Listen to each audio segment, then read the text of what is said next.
Yesterday I cycled along the Calderdale Greenway, a canal towpath route to Sorby Bridge. It was a sunny day. The tall trees on both sides of the canal, their foliage especially splendid in this month, concealed any nearby buildings, and all I could see was fellow cyclists and fishermen and pedestrians smiling to a person. It felt like we all belonged to one big fun-loving community. It was about as peaceful an experience as a man might hope to enjoy.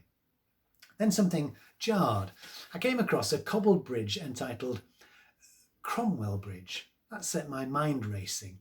I've been thinking about Oliver Cromwell quite a lot recently, perhaps counterintuitively, in the context of the Black Lives Matter movement, which has so caught the public imagination. One of the issues which has emerged is the appropriateness or not of particular public statues. Well, I'm not sure anybody has, during the course of this debate, adverted to Oliver Cromwell, Lord Protector of the British Isles between 1693 and 1653 and 1658. But all things considered, he was a pretty nasty piece of work. As it happens, a large statue of him stands grandly within a frieze of kings and queens of England on the frontage of Bradford City Hall. I've been reading a couple of histories of West Yorkshire's premier city during the lockdown, and one of them noted that the Irish builders in the 19th century who were constructing the City Hall were given the day off when the statue of Cromwell was due to be lowered into place, lest an accident befall him and it be smashed to pieces on the square below. Amused by this little historical detail, but also intrigued, I refreshed my knowledge about Cromwell's campaign in Ireland. G.K. Chesterton once remarked that the tragedy of the English conquest of Ireland in the 17th century is that the Irish can never forget it and the English can never remember it. I had not fully appreciated quite how appalling were the depredations that Cromwell visited upon the country, especially the massacres at Drogheda and Munster and Wexford. He embarked upon a policy of ethnic cleansing. During this time, much of the better land in Ireland was taken from Catholics and given to his Protestant supporters, and Catholics were forced to move to Connaught in the west. Many Irish people were transported to the Caribbean plantations as de facto slaves. Cromwell hated Catholicism and especially priests. And here I am now, a Catholic priest whose mother's family was from Mayo and whose father's from Roscommon, both counties in Connaught, gazing up at this figure from City Square, while all around me, immigrants from innumerable countries sit on benches in the sunshine, with their children playing in the fountains and whooping with joy. It pleases me that from where he stands, Cromwell can probably just see the top of St. Patrick's Church, the oldest Catholic church in Bradford, which was reopened last year and is currently thriving under the stewardship of the Franciscan Friars of the Renewal. But I don't want to invest too much energy in lamenting the sins of the past. The culture has moved on. Besides Jesus' injunction in the Gospel at Mass this morning was that we should love our enemies.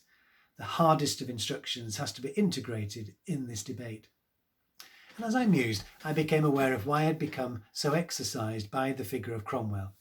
It was because his hatred of Catholicism had conferred importance upon it, an importance which I would wish it continued to enjoy publicly, and which in many respects it does not. Once I realised that, my mind was freed to think further about our current situation. I often find that a vague annoyance or minor obsession with some matter is in fact flagging up a completely different issue, which in prayerful reflection I am in time able to identify with God's help, and so it was in this instance. How can we as Christians, Protestants and Catholics, better engage in our mission to the people of this nation, whose representatives were gathered all around me in City Square at that moment? How can we help them to perceive the beauty and the importance of the church? That was a real question that I needed to address, not looking back centuries ago. And then, again as often happens, a connected story came unprompted into my memory and helped me to see things more clearly. Because something had occurred on that very spot where I was standing in front of City Hall about this time last year, which helped me to understand what I should be doing with my vocation in the church. My brother and I had been for a pint in Bradford OK too one Saturday evening, And before parting, we had decided to get something to eat at a council-run outdoor event on the square designed to bring people together. The evening was unfortunately unseasonably cold, and it was raining, so that only a handful of people were sitting before the stage where a band of young musicians played. We bought some exotic-sounding Greek street food and sat down. It felt good to be supporting this commendable initiative, notwithstanding the cold. Soon the band finished. As I walked towards the bus station, I came upon the band members who were heading in the same direction.